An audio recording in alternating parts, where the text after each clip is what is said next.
Вие сте с поредния епизод на Safety Бричка Academy. Аз съм Филип от Бричка, това до мене. Аз съм Димитър Илиев. Доцент Димитър Илиев, който днеска сигурно ни е подготвил нещо много интересно. А всъщност какво ще гледаме днес? Какво ще правим? Прав си. Може би за най-големия проблем, който съществува в момента по пътищата. Това е коронавирус. Да не кажем, че е малко по-страшно, тъй като се прави и в моменти, в които няма коронавирус, а именно мобилните телефони. Как те влияят на нас, шофьорите, как се разсейваме докато караме, защо е толкова опасно и възнамерявам да нагледиме всичко с примери от до. Добре де, ама то нищо не се случва. Ние по закон имаме право даже го си ядеме, да си пиеме, да си пушиме и какво толкова, че си държиме и телефон. Не искам да влизам в буквите на закона, но искам да ти кажа, че самия факт, че държиш примерно телефона в ръка и гледаш в него, това е огромно разсейване. Да не говорим, ако тръгнеш и да мислиш какво цъкаш по него и какво искаш да направиш. Всъщност, Филип, има 3 вида разсейване. Едното е ментално. Караш си, гледаш си напред, всичко ти е наред, държиш си волана с 2 ръце, обаче кълът ти е на съвсем друго място. Втория вид разсейване е ръчното. Сменяш станциите, усилваш, намаляваш музиката, пиеш вода и така нататък. Третия вид, който е най-лошия, е зрително. Караш и гледаш примерно по тротуара какво става или някакъв билборд се заглеждаш или в пасажера до тебе. А телефоните за това са толкова страшни, защото и трите вида разсейване ги обединяват в едно. Държа телефона в ръка, гледам в него, защото един е за теб, заповядай, и мисля какво искам да направя с него. Това вече е катастрофално. Тоест днеска ще минем по едно трасе, което ще има всякакви видове препятствия, а днеска мистер Катастрофа ще участва ли всъщност? Да, и на него съм дал телефон. Между другото, в някои от нещата, които ще правим с него, съм ти приготвил една страхотна изненада. Ама нека остане за след Ще му пишеме сега и ще го разсейваме. Да, и освен това ще му даваме конкретни задачи. Ще казваме сега прави това, пиши, отговори, изпрати. Ние ще му даваме посока.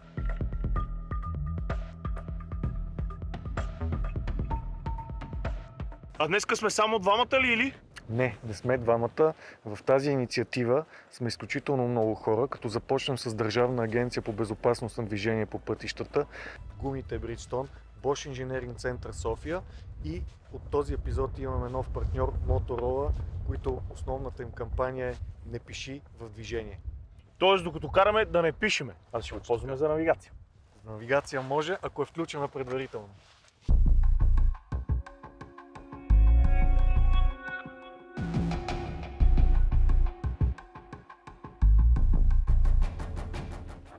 Разказвай сега какво ще се случи. Чакай, че му изпращам. Отговаряй на моя СМС. Да, СМС пиша ти, пишеме. О, леко! Ей, то го сгазихме, видели?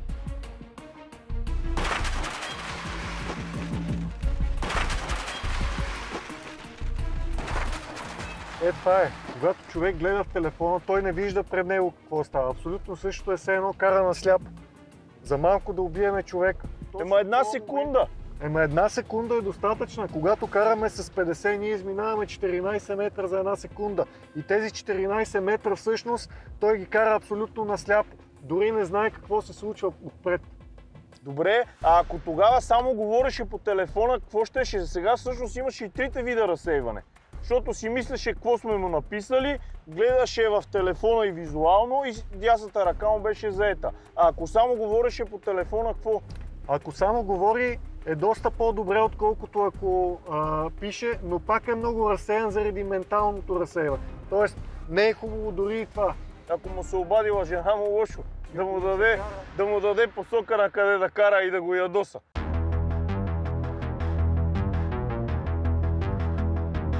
Всъщност най-опасното нещо в автомобила е с телефона, не мога да го повярвам. Така е наистина. За съжаление, повечето хора обаче мислят, че те го могат. Те са по-различни от другите и го могат. Не е така, не го могат, няма как да го могат. Нереално е да го могат. Той има едни такива лавчета, даже сега тръгна да карам и ще пиша. Или сега тръгна да карам, ще извънна. Или само да се кача да тръгна и съм готов и ще изпратя документите и почва да снима, да прави, да праща. Точно така. И това е много лошо и наистина не трябва да го правим. Добре, продължаваме напред. Сега какво предстои? Сега ще му напиша едно СМС-че. Добре. Да видим какво ще каже той. Добре. По въпроса.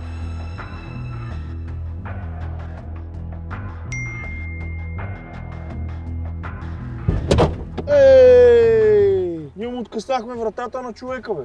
Мислиш ли?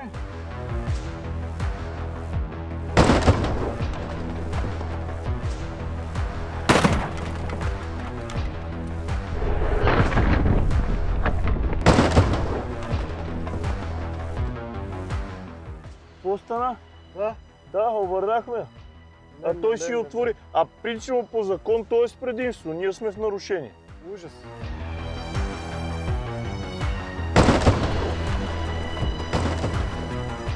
Това, което е много важно. Във всеки един момент, в който на човек акъла е на друго място, а не в управлението, е много опасно. И дори не е нужно да имаме чак гледане. Ако ти мислиш за нещо, ако ти си разсеян, няма значение, че си толкова добър пилот, колкото мистер Катастрофа. Просто защото ти присъстваш само физически. Разбираш ли? Значи, ако сега нямаше телефон, просто щехме да си го избегнем това нещо, нали? Искаш ли да видиш как е правилно? Да, искам. Сега ще ти покажа.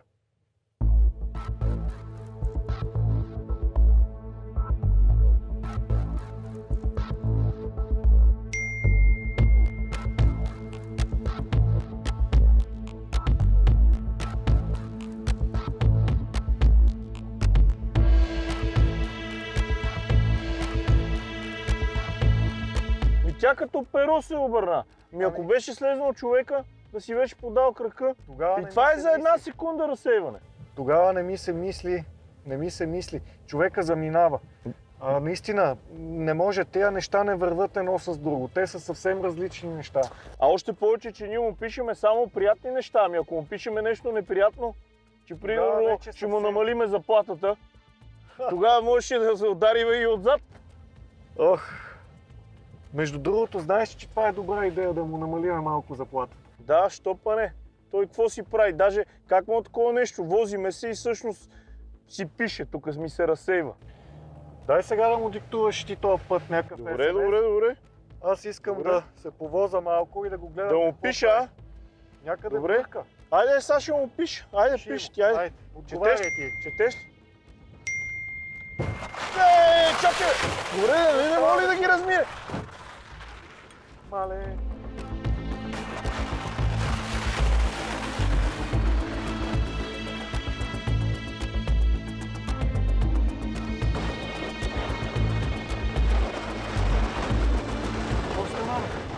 Не знам. Аз му пиша съобщение. Изпукахме гума, май. Не, влачиме варел.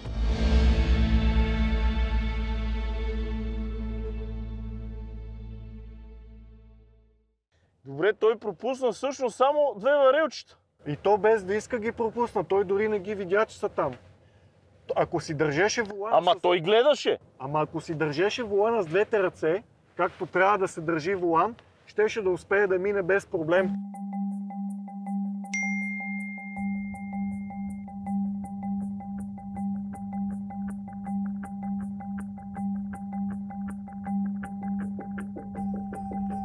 Всъщност тук няма визуално и ментално разсейване, но всъщност има физическо. Да, не му стигна. Не може с една ръка човек може да мие чини, не може да кара кола. Не може и даже с една, защото трябва да ги държи и с двете всъщност. Сега този път аз ще му напиша нещо. Ще му напишеш ли? Аз като му пиша, предполагам ще е по-добре. Добре. Сега какво ще правим тук? Нищо, аз му пиша, той трябва да ми отговори. Изпускаме завоя! Представяш си? Видя ли, той се разсея. И какво стана сега? Изпусна телефона. По-важното е, че изпусна завоя, а не телефона. Защото в този завой, ако имаше някаква пропаст или нещо такова, ние падаме. Или други коли може да се удариме, може да сгазиме някой колездач, кола, абсолютно всичко, всъщност, защото изпускаме. Точно така. А това, че е изпуснал телефона, това не е никакъв проблем. Проблема е, че го ползва. Да, а те хората обикновено, като си карат извън градско, са си се успокоили, карат си с 80-90 и си цъкат. Това е много голям проблем. Филипе, ние хората наистина вярваме, че го можем, но не го можем. Разбираш ли? Не го можем. Няма как да гледаш на едно място, докато се променя средата пред теб. Това е постоянно променяща се среда. И фокуса трябва да бъде върху нея. Напред. Добре, не, мистер Катастрофа е професионалист. Какво толкова само заради едната ръка и за едно леко разсейване, виж, изпускаме завоя? Ако ще да си най-добрия, ако ще наистина да си супер върха, ако ти не гледаш натам, на където отиваш, това няма никакво значение.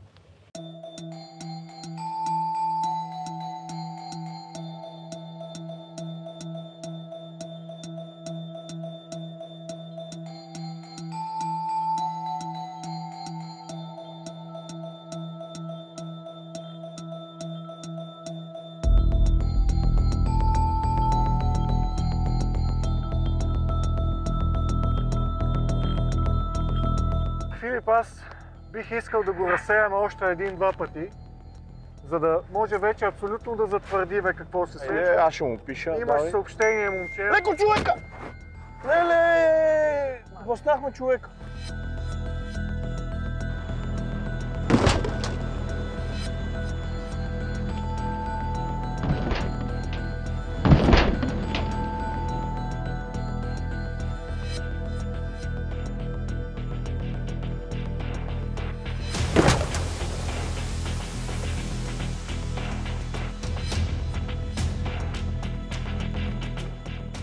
С едно разсейване.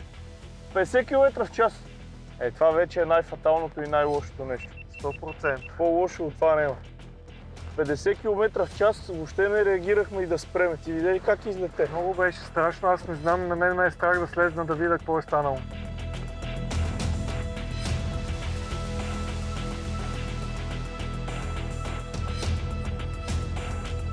Добре, даже се щупи предното стъкло. Това е най-малкото, което може да стане. Виж човека. Изобщо не ме интересува. Мале, как фракна човек? Така. Това е най-неприятното усещане от всичко друго. Много беше гадно. Аз в последния момент успях да го видя точно вече пред колата, защото му пишех. И като Ама то нямаше секунда, бе, човек. Направо си изкараха къла. В смисъл, видях го наистина в последния момент. И изтръпнах. Много страшно.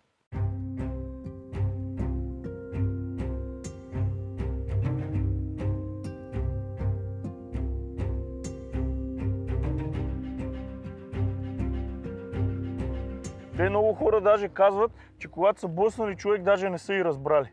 Точно за това, защото са гледали на друго място. Добре, сега какво следва? Искам още веднъж да го разсеям, но този път и ти ще станеш участник в катастрофа.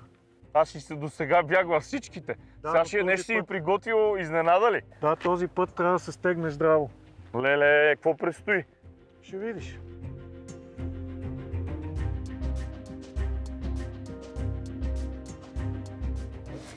И така, Ивка пиша му последен СМС. Този път наистина се надявам да не направи някоя грешка, защото ще бъде много неприятно за всички. И това, което аз успявам в момента да видя... Има автомобил! Размазахме се, човека, размазахме се! Абе, мистер Катастрофа... Абе, защо не гледаш, бе, бате, бе? Гледай, ударихме човека, бе! Мале. А то пуша къв... Аз не знам, той телефона къде му изпадна? Какъв телефон, какви 5 лева? Ние катастрофирахме и то яко.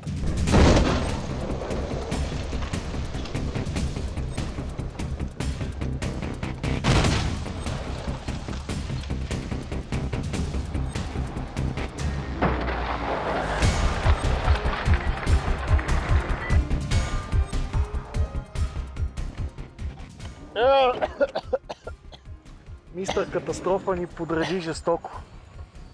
Вижте какво стана. Айде! Гледайте. Удар с 50. Ох, всичко ме боли, Фивка. Нещо му тече отдолу. Абе, Мицубишито е тотал. Мицубишито смачка ли се? Добре, разкажи ми. Ами, какво да ти разкажа? Ти само успя да усетиш, нали почувства? Чувства какво е? 50 км в час е адски. Градска скорост. Движехме се с градска скорост. Нашия приятел мистер Катастрофа се беше разсеял и в момента на разсейването не видя, че е светнал червения светофар. Това е ситуация, която се случва на ден по 10-20 пъти само в София. Хора, разберете, ние с Филип ви показахме, че не е добре да сте в такъв автомобил, при положение, че забележете, каски, специални колани, специална подготовка, екип, каскадьор професионален, който кара автомобил. Да не забравяме, че сме с над 2 тона американски автомобил ван, който е тежък и голям. Автомобила абсолютно смлян и няма задница. 50 км в час. Аз не знам, обаче нещата са много сериозни и искам да се обърна към всички вас. Хората, които мислите, че можете да чатите, да цъкате, да четете, да разглеждате снимки по време на шофиране. Не го можем. Не го можем, не дейте да се учите от вашите грешки, учете се от грешките на хората. Затова ви ги показвам. Всъщност заключението е едно много просто. Никога повече от сега нататъка не дръжте в ръцете си каквото и да било, освен волана. Банички, кифли, цигари, нещо за пиене и телефона. Телефона е най-лошото нещо и най-големия враг на живота и на автомобила. Забравете от тук нататък. Харесвайте ни, лайквайте ни, шервайте ни, гледайте brichka.com, Facebook и Instagram, Safety Brichka Academy, защото това нещо, което ще видите, то ще ви спаси живота. Никога повече не дръжте телефона. Има си места за поставяне, пускайте си навигацията преди това, снимайте и правете всичко, но не докато шофирате или докато се движите с каквото и да било. Да не говориме, че напоследък това, което виждам, са и скутерите. Искам да допълна само нещо много важно.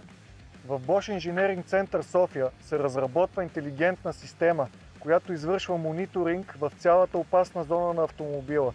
И ако нейните радари засекат спряло превозно средство или пешеходец, който внезапно излиза и няма реакция от страна на шофьора, автомобила сам действа, натиска си спирачка и реагира, като по този начин или предотвратява удара, или изобщо, ако става удар, той е с много по-лека скорост. Но все още тези автомобили са много малко. Затова, моля ви хора, ние сме най-важните.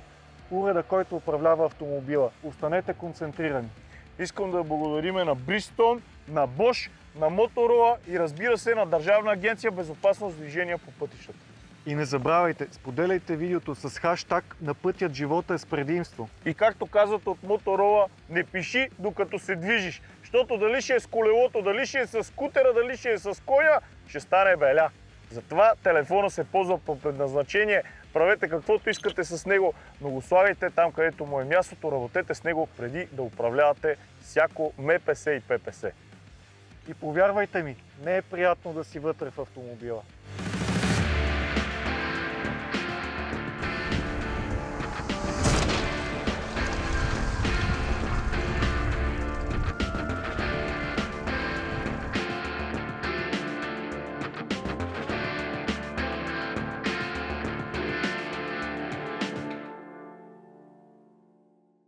Ти видя ли какво стана сега? Видя ли? Иска да даваш газ, ето ти катастрофи. Колко пъти се разсея? Видя ли преди това как ги изпълни нещата без абсолютно никакъв проблем? Сега обаче зор, да видиш кой ти пише, кой ти звъни, много здраве. Виж, искам да я видиш, гледай на какво я направи. Тя е тотал. Ела да видиш, гледай я, виждаш я? Задница няма. Гледай. Багажник свърши, ушки ме стеглич. Само с 50 км в час автомобил изчезна. Само виж колко го е преместил, над 20 метра го е преместил. Виж, ударихме го на светофара с 50 км в час. Защо бе, мистер Катастрофа? Защо го правиш това нещо? Не се разсеби повече, никога не пипай телефона, докато караш.